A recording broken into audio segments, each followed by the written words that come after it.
Noong panahon ni Duterte, wala nakukuhang ganyang mga droga. Noong panahon mo, sa kaliwat kanan yung nakukuhang ganyang karaming droga, pero wala nahuhuling drug lord. Buti pa kay Duterte, may namamatay na drug lord. Pero sa'yo, ni isang drug lord, walang nahuhuli. Eh, wag mong ipakumpara. Wag mong ikumpara, BBM. Ang daming highway na nabuksan ni Pangulong Duterte. Halos lahat ng airport napaganda niya. Bongbong, sa panunungkulan mo, 3 taon wala ka pang naaayos.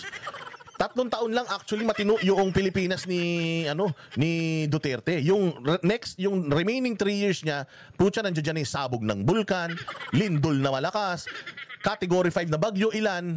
Pero marami ba namatay na Pilipino? Wala. May naghirap ba ang Pilipinas? Hindi.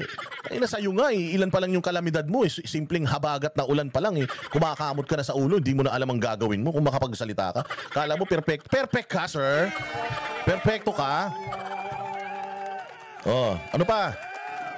Wala sa kanila ang mga pumapalakpak sa China at natutuwa pa kapag tayo ay binobomba ng tubig. Tinatamaan ang ating mga Coast Guard. Ba't binawasan mo yung budget ng AFP? Bakit from 50 billion na hinihingi nila, bakit ginawa mong 35 billion? Di sana kung talagang gusto mong manalo tayo dyan sa South China Sea, hindi mo sana binawasan ang budget ng armed forces ng modernization. Nagsasasabi mo. Sa totoo lang, si Duterte nga, buti nga si Duterte, tinaas yung sahod ng mga sundalo. Ikaw, hulog nyo pa yung mga sundalo 3,000 mahigit para sa pensyon nila, pagtanda nila. Tapos kung makapagsalita ka, akala mo mahal na mahal mo bayan, mahal na mahal mo mga sundalo. It's the other way around. Naharang ang ating mga mangingisda, ninanakaw ang kanilang huli. At bukod pa ron ay inaagaw pa ang mga isla natin para maging bahagi ng kanilang bansa. Wala po sa kanila ang tilang sakristan ng isang bulaang propeta. Bulaang propeta, ito maganda. Na nasasakdal dahil sa pagyurak sa ating kabataan at sa ating kababaihan. Wow! Bongbong, kapal ng mukha mo. Alam mo naman pala na ganyan si Pastor Apollo Kibuloy. Bakit ginamit mo yung resources niya? Bakit tinanggap mo yung perang galing sa kanya? Bakit ka nagkamal ng mga tulong mula sa kanya? Kung alam mo naman pala na ganyan siya. Bula ang propeta. Bakit senador ka pa lang? Punta ka na ng punta sa Kingdom of Jesus Christ para manghingi ng suporta niya. Bakit kinakain mo yung pagkain na hinahain niya sa'yo?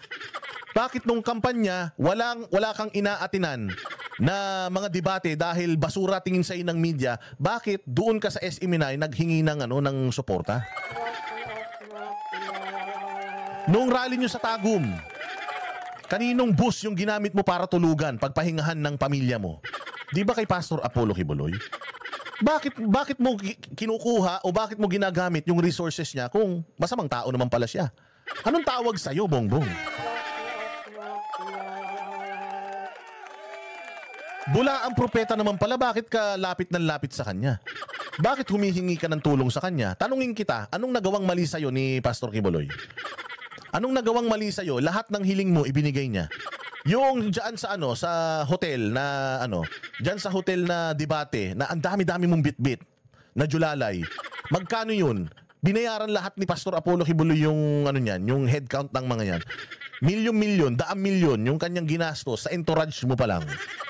Tapos yung mga resources pa niya na pinahiram niya sa'yo during your campaign. Dahil pinangakuan mo siya na itutuloy mo yung laban ni PRRD sa insurhensya. Ang kapal ng mukha mo, matapos mong makinabang, matapos mong kumamkam, matapos mong lunukin lahat ng tulong, puto pang igaganti mo. Sasabihan mo pa ng masama. Yung mga mukha mo sa wall nila doon sa Kingdom of Jesus Christ, kitang-kita doon yung mukha mo. Humihingi ka ng suporta kay Pastor Apollo Kibuloy noon pa. Senador ka pa lang. Tinutulungan ka na niya. Anong nagawang mali sa'yo para ganyanin mo? Alam mo, ang magnanakaw, walang mga utang na loob yan.